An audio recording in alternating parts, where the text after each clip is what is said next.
谁家门前有燕雀相和？岁月无负闹市无声，家中坐一坐，无人似我挚爱的轮廓。若来日有江风照面过，且还我不做那瓶中客。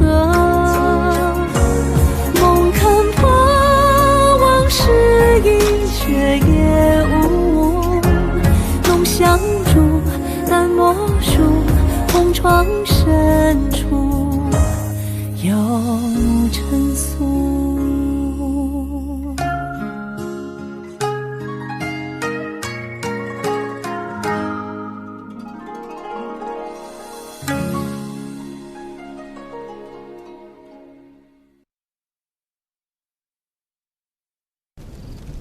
不是，这都这么久了，这女子怎么还不出来啊？那还用问吗？王爷也是血气方刚的汉子啊。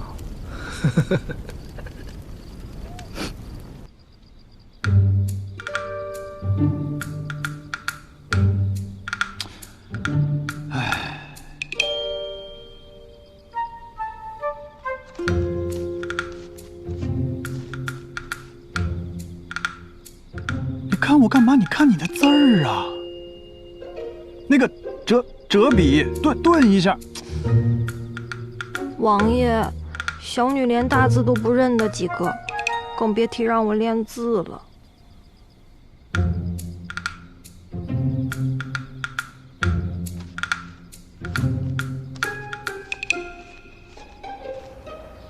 他非但没碰我，还逼我练了一晚上的字，到如今我的手腕还疼着。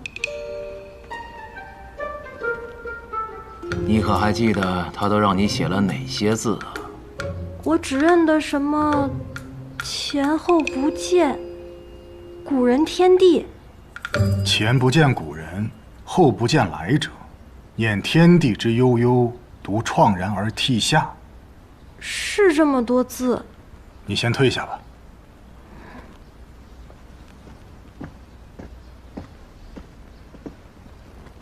看来崔行舟心境苦闷呐，一定是因为他死刑的目的没有达到。我看他很快就要败兴而归了。华阳王并非等闲，他大费周章而来，绝不会这么轻易的放弃。这诗分明是他故意写给王爷您看的，恐怕里面还隐藏着些什么。将这封密函送至京中，即刻启程。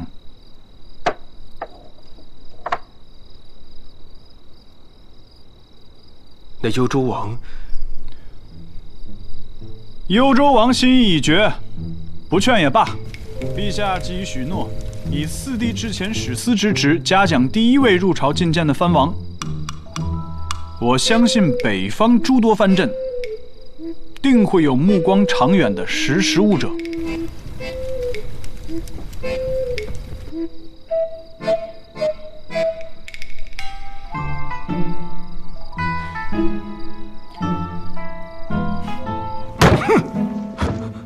他也没跟本王说过陛下还有许诺这回事啊！好个淮阳王，居然还摆了本王一道。北地这些藩王，就算得了朝廷抬举，谁又能撼动得了王爷的地位啊？旁人本王都不会放在眼里，可若是那个，再探再报，本王要知道崔行舟的所有动向。是。王爷此去北周，不用多带些人吧？不必了，有些重要的事情，只能我自己一个人去办。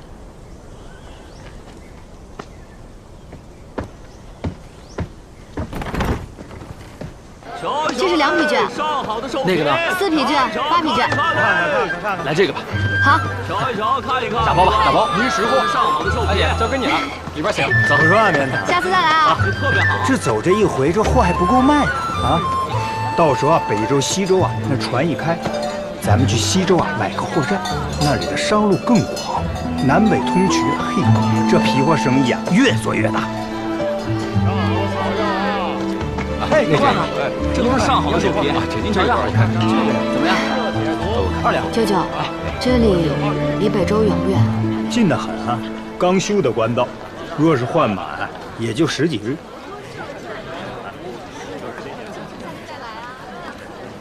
叉子，是不是想家了？外祖父应该还在家里等我们吧？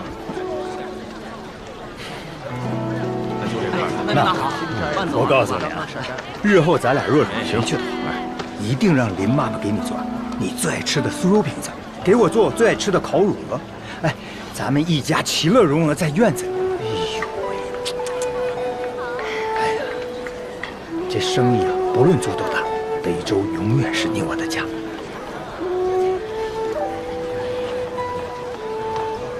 嗯。什么？救你命用的。臭丫头。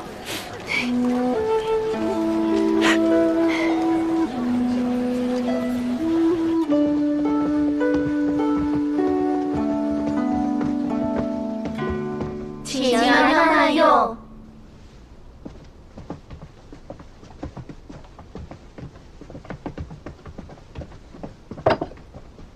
皇后娘娘，昨日刚送进宫的姜瑶，御厨选用了最新鲜活泛的，咱们崇华宫可是头一份呢。好香，尝尝。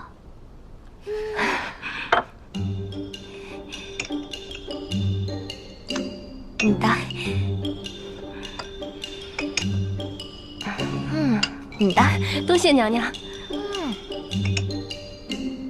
从前石府的厨子也做河豚鱼羹，瞧起来倒是与宫里的别无二致，可尝起来真是天壤之别呢。一则是食材新鲜，二则，想必这御厨多用了蒌蒿、荻芽、松菜，才使得香甜之味更甚。快多喝点。真的好喝，好喝的，您快尝尝，您尝尝。真好喝。是啊，确实不错。娘娘，给您尽量一点，多喝点。福玉申拜见皇后娘娘。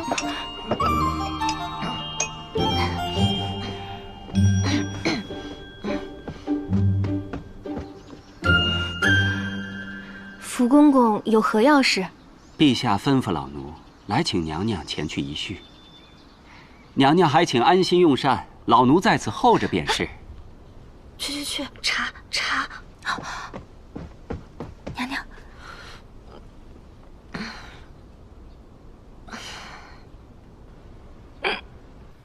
礼部拟了贵眷宗室的告封名单，皇后也过目一遍吧。妾身遵旨。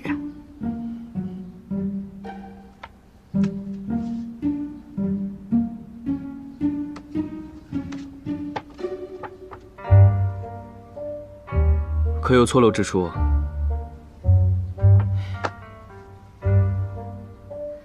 礼部思虑周全，妾身认为没有错。糊涂！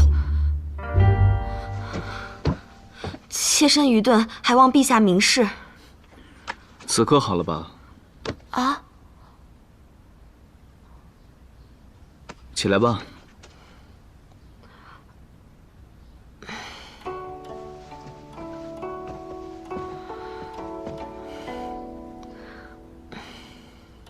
皇后在宫中难免孤寂，孤已经准了石夫人进宫探望。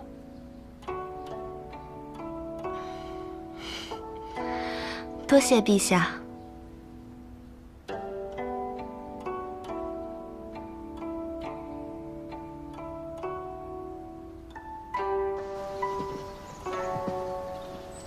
我方才交代的事情，可都记下了？记下了。今时不同往日，在宫中行事，可莫要乱了分寸，落人话柄。是。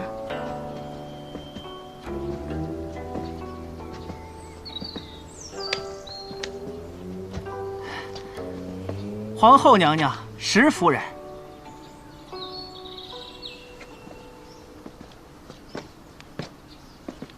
启禀皇后娘娘，林衡署派人送来了金春新玉的杜鹃花，按仪制先拿来崇华宫给皇后娘娘挑选。那几盆粉绢清雅端丽，倒是少见。皇后娘娘位极中宫，当配最雍容华贵的正红色，方能彰显气度。可是我更喜……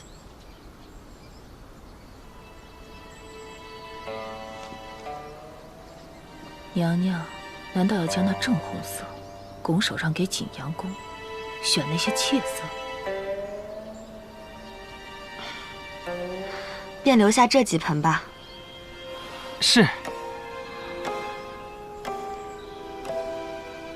容色再少见，也是旁支侧出，难登大雅之堂。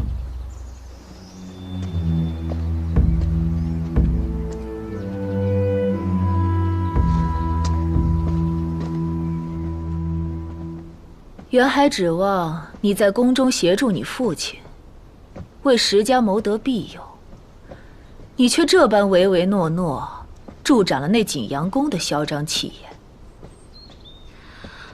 母亲，如今时局初定，我在宫中也是步步谨慎，实在不宜挑动纷争。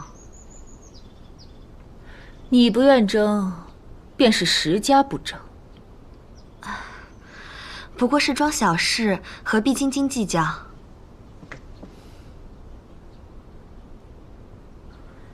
学姐，你觉得你这个皇后之位是如何来的？我看得出，你是个聪明孩子，自然也明白，陛下倚重的从来都是你父亲，是石家。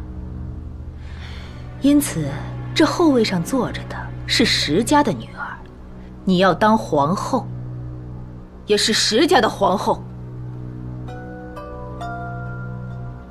从前，你可以靠些荒唐运气，可往后，若你不能得力，不堪当这个位置，你父亲膝下可还有很多懂事的女儿。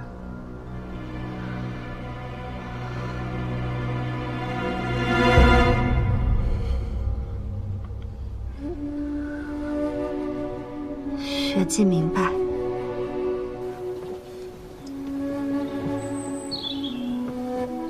宋夫人，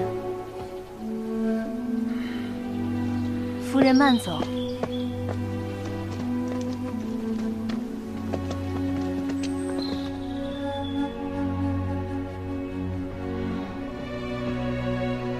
皇后娘娘，夫人已经送走了。松华，这杜鹃好看吗？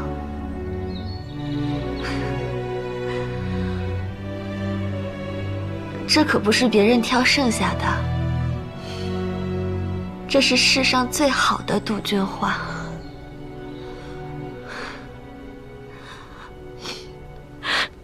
我原以为逃离樊笼，今非昔比。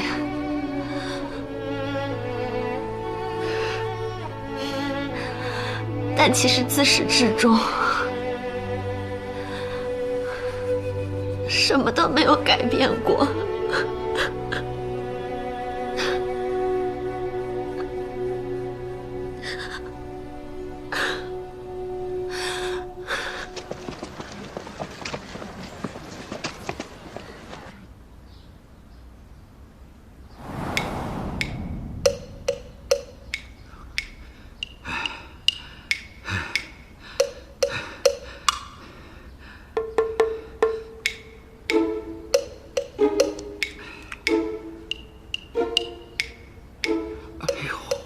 哎，你饶了我吧，爹！若不是新皇登基，官府送来2封赦令，你们2个逆子，是不是打算一直瞒着养山的事儿？瞒我瞒到满门抄斩！哎，爹，我可没那么大胆子，我只是帮着相瞒，这都是大哥的主意。我让你管家，不是让你护着帮着他们胡天野地。哎，爹，可不能再打了，爹，再打大哥就被打死了。也差不多了，见红了。你既有脸回来，就应当知道为父今日一定要打死你。是。绵堂年纪那么小，你带着他胡闹也就罢了，还牵扯到如此是非当中，也不知道谁带着谁。你说什么？啊，我是说啊，我不应该带着绵堂啊胡闹，还惹这横祸。爹，我错了，但我跟绵堂这也算从龙啊。如今新皇登基，我俩事成身退，深藏功与名，从此啊做个安分人，再也不搅和这江湖是是非非了。放屁！在京城里加官进爵的，那才叫从龙。你们只是当垫刀头的，一封轻飘飘的免除徭役、既往不查的赦令，就把你们给打发了。是。唉，这朝局俨然还要乱一阵子。你们2个给我听好喽，再不可以卷入此中是非。这件事从今往后，绝不可以往外说。是。夹起尾巴，安安分分的过日子。是。你们还有什么事儿瞒着我吗？没了，就这一件。家主，六娘子回来了。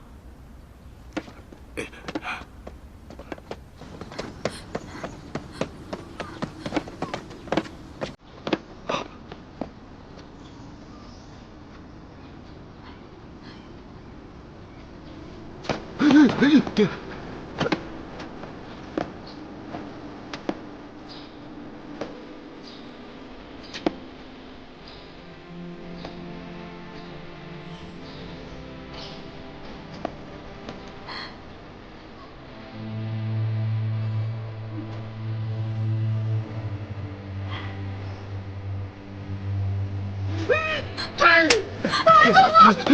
你打自己做事，你找绵堂出庭就好了，你打自己做事啊！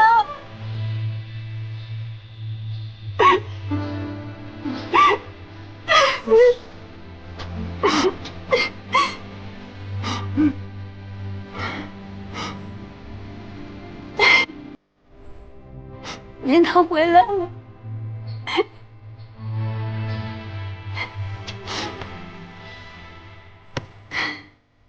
这几年，我一直以为你能好好在京城待着，做着崔家的媳妇儿，我还盼着你生下个孩子，早日过上相夫教子的美满日子。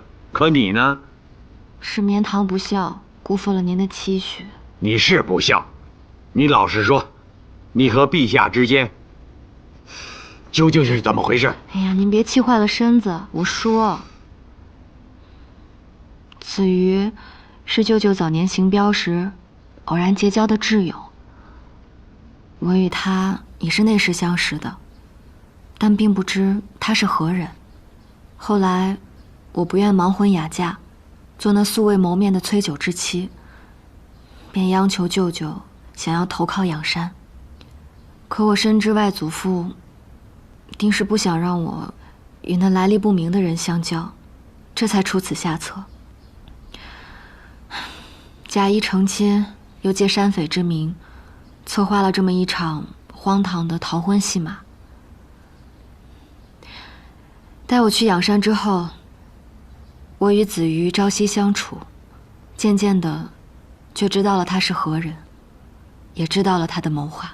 你和你舅舅一直把我蒙在鼓里，一搭一唱，真是演了一出好戏。唉，这些年，你同陛下一直在一起？绵堂一直欺瞒外祖父，实在是该打。哼。可事到如今，我也不想被更多人知晓，还希望外祖父一定为我保密。不管从前如何，如今，他已是高高在上之人，与我也没有任何关系。绵堂这几年至少自力更生，也学会了很多做生意的门道。将来留在北周后，我就赚些银钱补贴家用。待我稳定后，我就协助舅舅们把镖局重新张罗起来。见了些世面又能如何呀？从今日起，安安分分的在家给我待着，啊，外祖父的镖局好歹还能撑着，这生意上的事儿用不着你操心。哼，他当真去了北周？千真万确，华阳王现下应已进了城。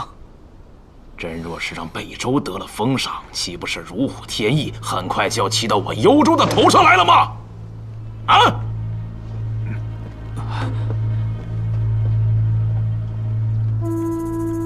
王爷尚且顾虑重重，不愿上京，他北周王又岂是好相与的？你说的很有道理。哼，就凭北周王那个一点就着的脾气，淮阳王在北周王那儿绝对不会有好果子吃。京城，说什么本王都不会去的。陛下封赏的福气，本王就不太领了。陛下知道王爷对上京有所忌惮，特意让崔某来带一句话：这些年，北周的藩王们和吴氏的通信，都一一在陛下手里捏着呢。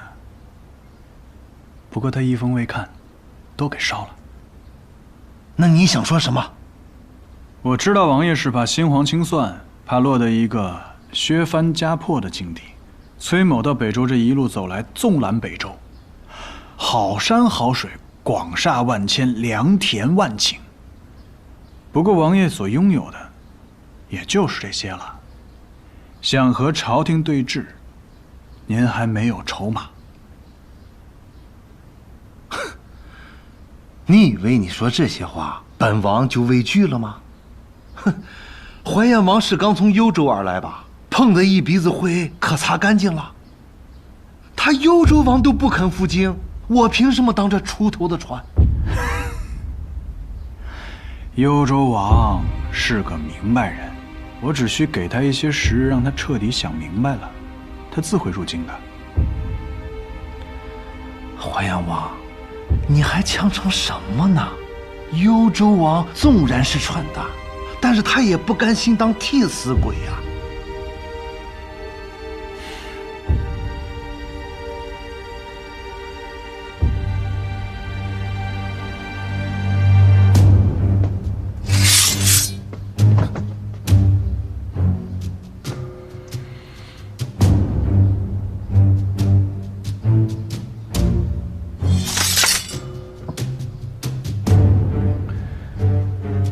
王爷若还是不信，那崔某就只能甘愿为之了，就扣在你们北周。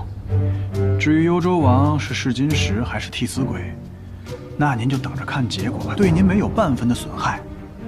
若是幽州王如崔某所言，赴京觐见并且平安归来，那王爷也好知道当今的陛下是如何的宽仁和坦诚。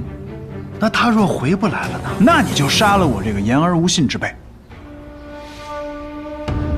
崔老弟啊，你怕不是在请君入瓮，故意找由头对我们北周动武吧？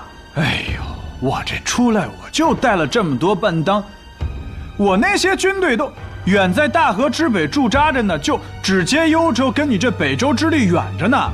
我若是想请王爷入瓮，我也没那本事吧。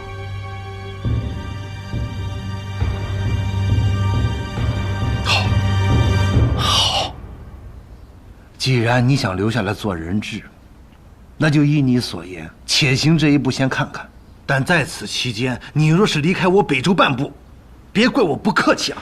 自然，周城李光才是崔某恩科童年旧友，多年未见了。崔某住在他家里也行得方便，还望王爷准许。既然淮阳王豁出性命为之，那本王就行你这个方便。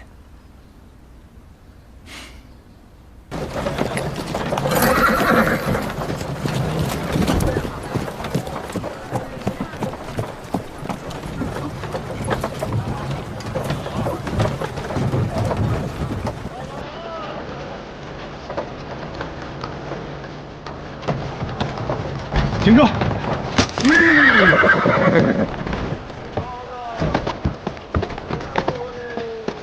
啊，不用跟着我。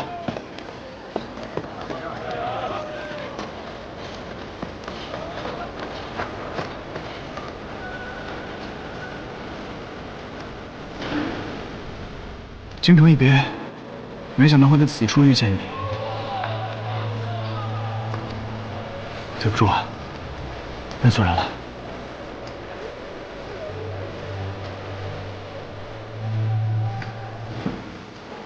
那家怎么卖啊？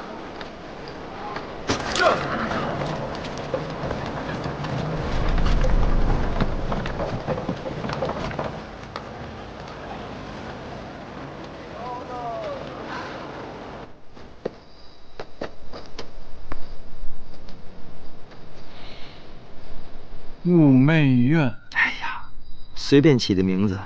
我这小院啊，连王府的柴房都不如。早知你来，我就好生休憩了。这般的场景，甚是怀念。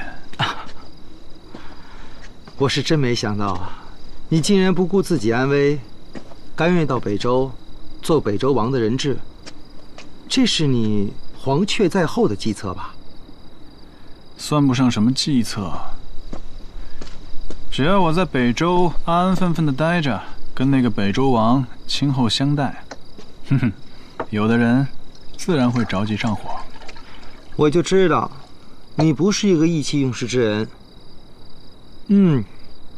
此事若成，当属大功一件呐。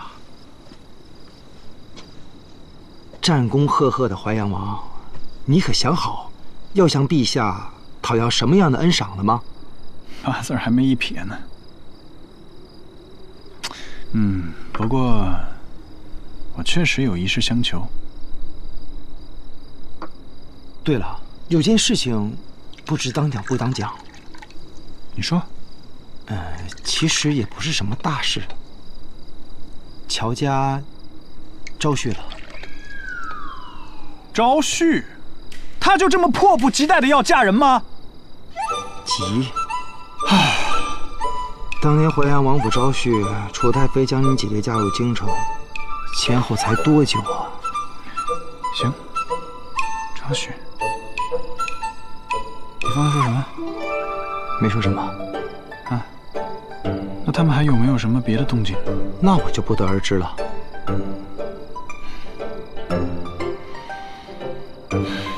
行。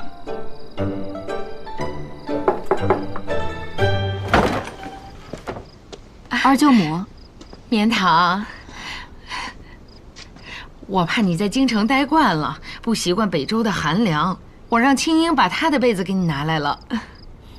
二舅母费心了，请坐。表姐，青英，好久不见。你来了也不说一声，我好去迎你啊。我就是想在这个院子里多看看。这海棠院还是和从前一样，没什么变化。是玉英，我住过来后，这就改叫玉英院了。这孩子，你表姐刚回来，跟她说这些做什么？你可是乔家的嫡长女，难不成怕你表姐抢了你的家产不成？绵堂啊，我看着你比出嫁那会儿可清瘦了不少啊，在夫家没少受委屈吧？我前年生了一场大病，所以许多事情就记不太清了，因此一直幽居在夫家的别院里，倒是也没受什么委屈。就是我这个病吧，不能生养子嗣，因此就算夫家再怎么心善，毕竟只有一根独苗。待我的病好转之后，我们便商议着和离了。哎呦，可怜的孩子。来，这些银钱你拿着，今后缺了什么、短了什么，就跟二舅母说啊。二舅母持家不易，明明夜晚寒凉，还穿着这么薄的织锦，绵堂心里很是心疼。啊，这些都是葛布做的，我就这几件衣裳来回换着穿。二舅母如此节俭，这个是绵堂的一点心意，还望二舅母可以收下。你这是？我如今寄住在外祖家，吃喝一应都是需要花销的。这些银钱虽然不太多，但是也够眼前的开支了。绵堂，你这也太客气了，这使不得呀！总不能我回来了，多一个人多一张嘴，又平添花销吧？二舅母就不要跟我客气了。啊，那你既然都这么说了，我就不跟你推辞了。好，快把被子给你表姐啊！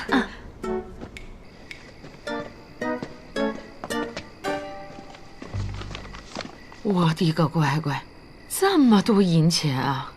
这小蹄子还怪会审时度势的啊，知道这个家该向谁低头。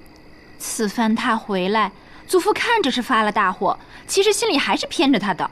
给他这个院子不说，那床新的苏绸被面连我都没见过呢，定是祖父私库里藏的好物。这丫头的手段你不知道吗？那从前还没住到乔家来呢，不就一直在笼络你祖父的心吗？也是，过几日啊，我也给你要一床那个被子，就说给你当嫁妆。哎呀，母亲，那苏绸被面也没什么好稀罕的，你还不知道，他从小就心计深远，你莫要被他这些银钱给蒙了心。他这次回来，什么合理不合理的，他说你就信啊？怕不是被人给休了，赶着回来分家产的。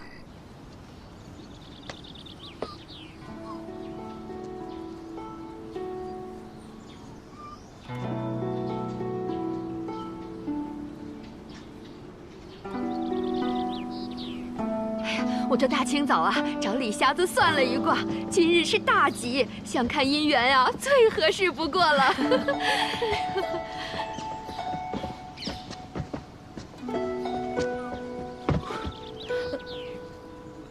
走过那位，就是乔家娘子吧？想来乔府如此年华的女子，那必然是乔家娘子了。没想到，她竟有如此出尘之姿。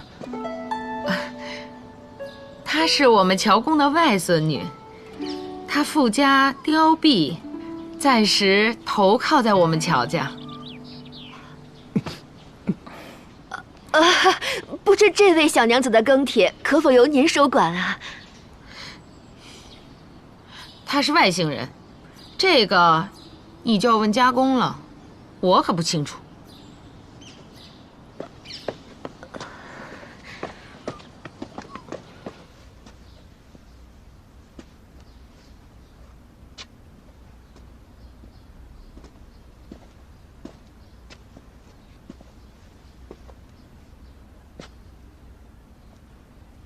绵堂，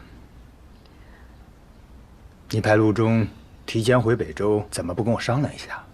此前舅舅提及外祖家境况不好，又言辞含糊，我心想，这家中若不是到山穷水尽的地步，舅舅是不会开这个口的。家里的事，本来就不应该由你这女子操心。都说是家中之事了，难道我不是家里的一份子吗？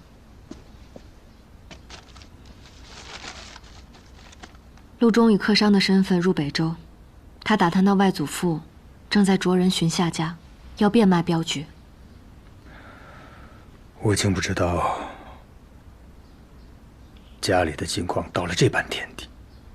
有人惦记着外祖父那点家产做嫁妆，连媒婆都亲自去迎了，这外祖父心里能不着急吗？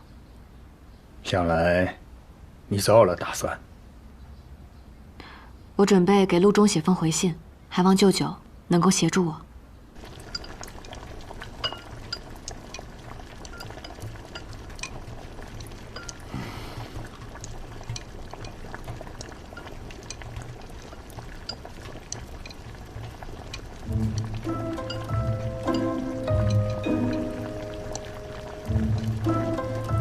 绵堂记得外祖父尤爱吃肉。年纪大了，这胃口啊不比从前了。倒是你太瘦了啊！回头从账房多支500文，给他好好补补身子。是。青英的事儿定下来没？还没准呢。那苏家当着媒人的面，不关心青英，反倒对绵堂问东问西的。你说我这个做舅母的也不好说什么呀，只得说家公重情重义。反而啊，这和离还家的外孙女倒胜过了未出阁的嫡孙女。绵堂的事儿让苏家知道也没什么，总归是要说开的。顺道让媒婆呀找个好人家，最好是2个小娘子同时从乔家嫁出去，咱们风风光光的，好事成双嘛。我从未想过嫁人，也没有再嫁的打算。我会按照青英的标准，给你找一户好人家啊，你放心吧。哎呦，阿公，2位娘子一起出嫁，那是双喜临门的好事儿。可是，要按青英嫁人的这个标准办，出2份嫁妆，那咱们乔家今后只能吃菜汤度日了。我不会嫁人的。胡说，女子怎么能不嫁人呢？女子不一定非要嫁人才能有口饭吃。绵堂也想重振家业，有自己的活法，保证衣无缺，食无忧，让外祖父放心。至于有些人爱指指点点，那一定也是嫉妒绵堂过得比他好，那绵堂应该高兴才是啊。二舅母，吃米豆腐的时候要蘸点醋，才能吃出螃蟹味儿。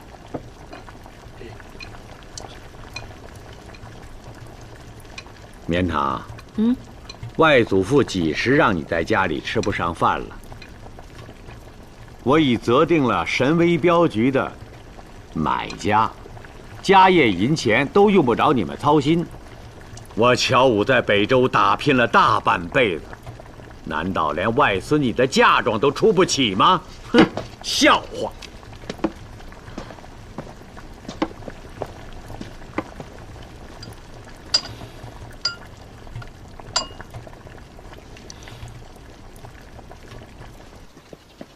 今春的花开得甚艳，2位妹妹往年可有见过如此美景？都比不上今春。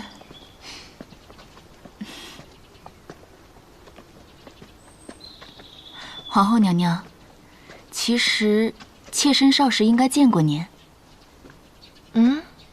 妾身少时常随母亲去青州石府拜访石夫人，那个时候娘娘的姐姐雪霜还待字闺中，与妾身交情甚好呢。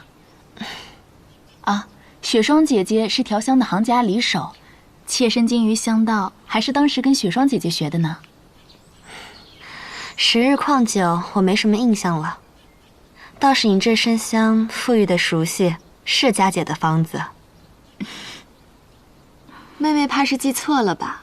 你是礼部尚书的幼妹，又是李国公的嫡女，自当是与石家的嫡女相交。那时候咱们娘娘身居闺中，嫡庶有别，你又如何见得？如此想来，还真是妹妹思虑不周了。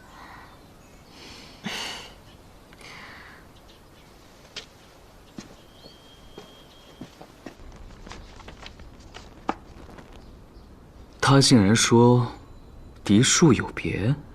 路过御花园的小太监只听见这一句，皇后娘娘没有回应，当时自己都忍下了。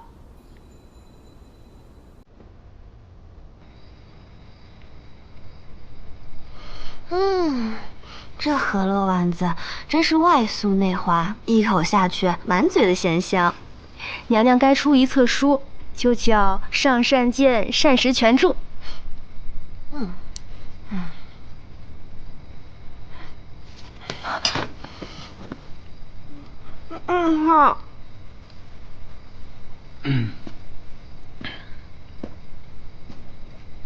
起来吧。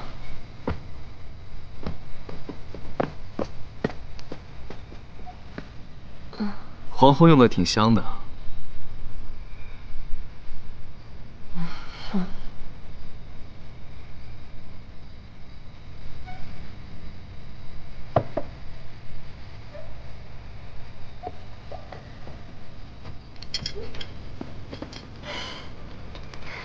陛下，这香味道如何？香风舒缓，就是这味道有些不寻常，好像从未闻过。是什么香啊？这是妾身少时惯用的，并非什么淑品。但若陛下喜欢，不妨拿这香料去问问荣嫔，她才是香学的行家里手。荣嫔？她处的香品讲究就更多了。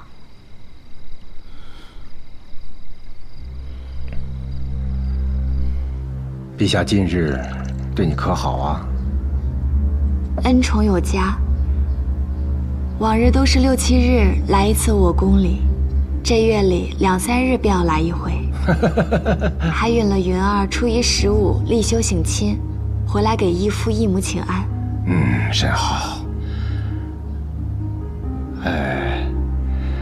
安排荣嫔入宫，是为了助你的，不是为了分你的宠的，啊，这也是义父的本意呀，啊。女儿明白。石家那个庶女有何依据啊？石雪霁对后宫的充填无甚反应，倒是与那荣嫔相处的不错，经常向她讨教琴棋书画。这淑女啊，有自知之明啊，学了这些技艺，知道自己上不了台面。哎，快去跟姨母请个安啊！是。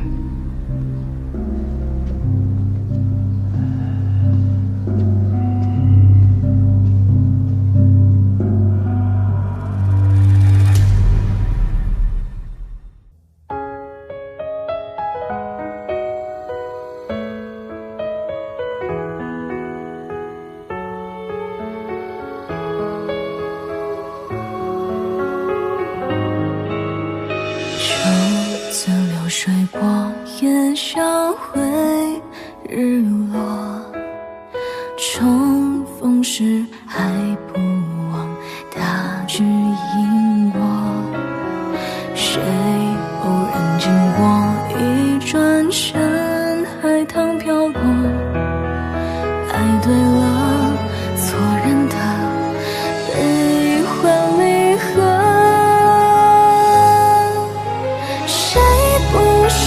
千万里流云卧雪，难相守亦相别，当波春水有力纠结。